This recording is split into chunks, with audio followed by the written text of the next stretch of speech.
17 ते 23 डिसेंबर 2025 चे भविष्य. भाकीत सत्ताधारी पक्षांसाठी अनुकूल काळ. या घटना घडणार. जातीय व धार्मिक तणाव शक्य. मंदिरे, धार्मिक स्थळे व प्रमुख व्यक्तींना धोका. राजकीय, सामाजिक व धार्मिक क्षेत्रातील मोठ्या व्यक्तींच्या मृत्यूच्या घटना शक्य. कलाकार, स्त्रीवर्ग, लेखक यांच्यासाठी प्रतिकूल काळ. अवकाळी पाऊस व मोठ्या थंडीची शक्यता. 20 डिसेंबरच्या अमांत कुंडलीमध्ये धनु लग्न उदित आहे. लग्नी रवी, चंद्र, मंगळ. सप्तमात गुरु, चतुर्थात शनी, नेपच्यून. व्ययस्थानी बुध, शुक्र अशी ग्रहस्थिती आहे.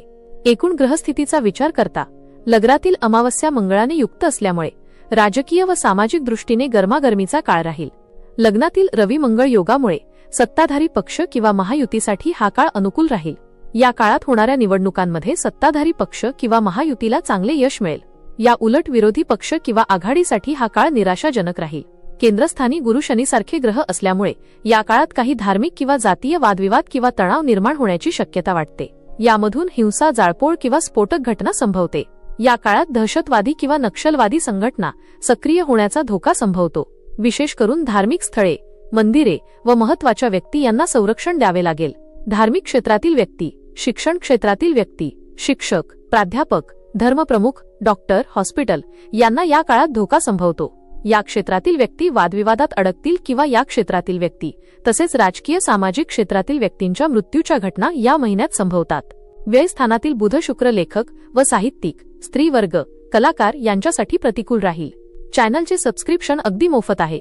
माहिती जाणून घेण्यापूर्वी जर आपण चॅनलवर नवीन असाल तर चॅनलला सबस्क्राईब करून ऑलवर क्लिक करा, जेणेकरून पुढे येणाऱ्या व्हिडिओचे नोटिफिकेशन सर्वात आधी तुम्हाला मिळेल. व्हिडिओला लाईक करा आणि आपल्या प्रतिक्रिया कमेंट करून नक्की कळवा. या क्षेत्रातील मोठ्या व्यक्तींच्या मृत्यूच्या घटना या काळात संभवतात.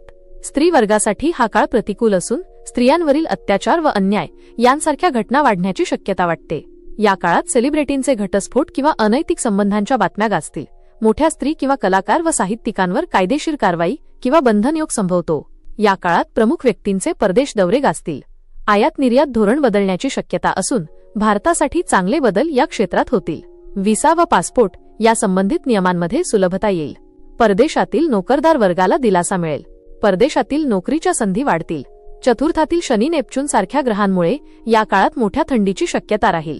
त्याचबरोबर अवकाळी पावसामुळे शेतीचे नुकसान संभवते. तृतीयेतील राहूमुळे शेजारील राष्ट्रांबरोबरचे संबंध खराब राहतील. शेजारील राष्ट्रात मोठ्या दुर्घटना या काळात संभवतात. शेजारील राष्ट्रातील प्रमुख व्यक्तींच्या मृत्यूच्या घटना या काळात संभवतात. खेळ व स्पर्धांमध्ये देशातील खेळाडूंना मोठे यश मिळेल. पोलीस व लष्करासाठी हा काळ उत्तम राहील. मोठे गुन्हेगार व दहशतवादी पकडले जातील. शेअर मार्केटसाठी हा काळ अनुकूल असून बाजारात मोठी तेजी संभवते. मात्र सोन्या चांदीच्या भावात घसरण होण्याची शक्यता वाटते. माहिती आवडली असेल तर अवश्य शेअर करा. अशाच प्रकारची नवनवीन राशीविषयी माहिती मिळवण्यासाठी आमच्या लाईफ प्रेडिक्टर या YouTube चॅनलला अवश्य सबस्क्राईब करा. धन्यवाद.